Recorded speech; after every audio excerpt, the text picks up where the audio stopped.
Talk to me about the 50 and 5 plan.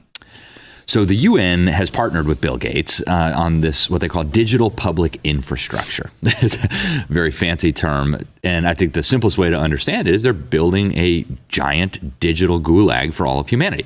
So the UN Development Program has officially launched this. It was officially launched at the end of last year, where they're going to get 50 governments, they call them countries, but really they mean governments, to impose at least some major element of this digital public infrastructure on their population within 5 years. So 2028. Passports. Digital IDs, and those are already emerging. In fact, many states are developing these. I just went through the airport yesterday.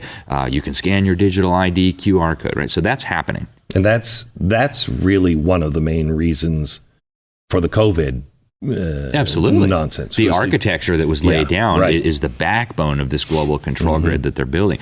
So then you've got the central bank digital currencies, which are already being unveiled. Right? They've already been released. The World Economic Forum just said a few days ago, 98% of the governments and central banks in the world are working on these CBDCs.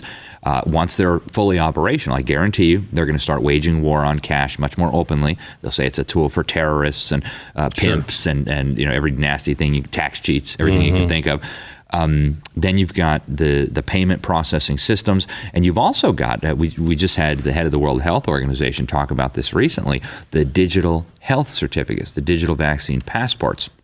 They're taking what the EU developed during the COVID, which, by the way, the European Commission was promoting vaccine passports in May of 2019, long before anybody ever heard of COVID or anything like that.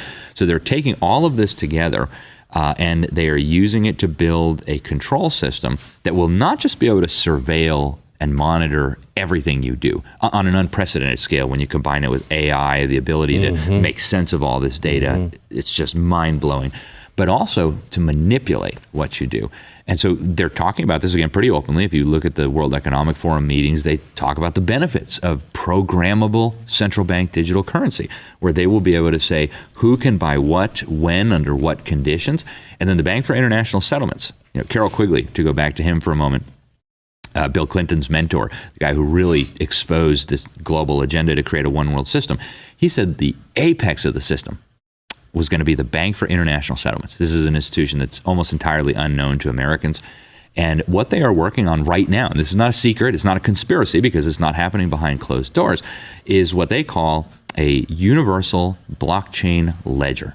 They want to tokenize every asset in the known universe, every farm, every car, every house, every tree, put it on this ledger, this blockchain ledger, and then you're only able to interact with this blockchain ledger using your biometric digital ID, using your central bank digital currencies. And so if I want to buy something from you, I can't just hand you a $100 bill. I've got to go on my device, connect to this blockchain system, transfer the central bank digital currencies to you.